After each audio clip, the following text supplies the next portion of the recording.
தற்குறி கூட்டம் சொன்னாங்களே, இப்ப அந்த கூட்டத்தை என்ன சொல்ல போறாங்க? ஜெயிச்ச கூட்டம்னு சொல்லுவாங்க. பல அரசியல் தலைவர்களுடைய தலையெழுத்தை, அவங்களுடைய அரசியல் கட்சிகளுடைய தலையெழுத்தை மாத்தியது இந்த ஜெனரேஷன். லாஸ்டா நான் பார்த்தது மரீனா பீச்ல ஜல்லிக்கட்டுக்காக ஒரு போராட்டம் வந்தது. அப்போ வெளில வந்தாங்க. இப்போ மிஸ்டர் விஜய்க்காக வெளியே வந்திருக்காங்க. நீங்க யாரா வேணா இருங்க, 75 வருஷ கட்சியா இருங்க, 55 வருஷ கட்சியா இருங்க, 120 வருஷ கட்சியா இருங்க, எனக்கு கவலை இல்லை. நான் என் கேமை நம்பி இறங்குறேன். எனக்கு பேட்டிங் ஆட தெரியும், நான் ஆடி காமிக்கிறேன். முக்கியமான ஒரு நபரே சொல்லியிருக்காரு, ஒரு 2 வருஷம் இந்த ஆட்சி நீடிக்குமான்னு பார்க்கலான்னு. உடுங்கப்பா, வந்து உட்காந்து எப்படி இருக்கு இந்த சேர்னு பாக்குறதுக்குள்ள ஏன்டா குத்துறீங்கன்னா அவர் அசர மாட்டார், அது வேற விஷயம்.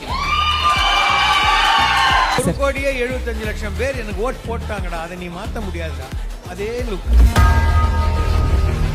அதாவது 4 கோடி ஓட்டுல 1 கோடி தான் உனக்கு, மீறி 3 கோடி எதிர்த்து தானே இருக்கிறாங்கன்ற மாதிரி ஒரு விமர்சனமும் அவர் மேல வந்தது இல்லையா? 35% எனக்கு எகென்ஸ்டா 65 சொல்ற, அப்போ உனக்கு 25 தானே, உனக்கு எகென்ஸ்டா 75 ஆச்சேன்னு கேட்டார்.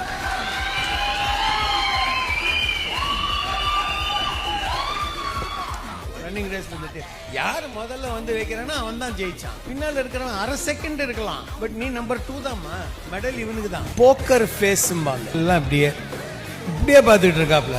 விஜயகாந்த் இருந்தா பண்ணிருப்பாரு, இருப்பாரு ஓவராடுமாங்க. அதாவது அது இவரா, இவருக்கு எதிராவா கவலையே படல. நீ யாரா வேணா இருமா. நான் பெருசாக மதிக்கும் திரு நரேந்திர மோடி, அதுக்காக நான் சங்கிங்காதீங்க. முதல் முறையா அவர் வந்த போது அவருக்கு என்ன 40% தானே வந்துச்சு, இப்ப 60% எகென்ஸ்ட் தானே. சோ இப்ப நீங்க என்ன சொல்ல வரீங்கன்னா, நம்ம மோடிஜி மாதிரி இவரும் தொடர்ந்து ஆட்சியில இருப்பாரு அப்படின்ற சொல்ல வரீங்களா? மோடி மாதிரி என்ன, மோடி கூட ஜாஸ்தி அதிகமாவே கூட அவர் இருக்கலாம் பவர்ல.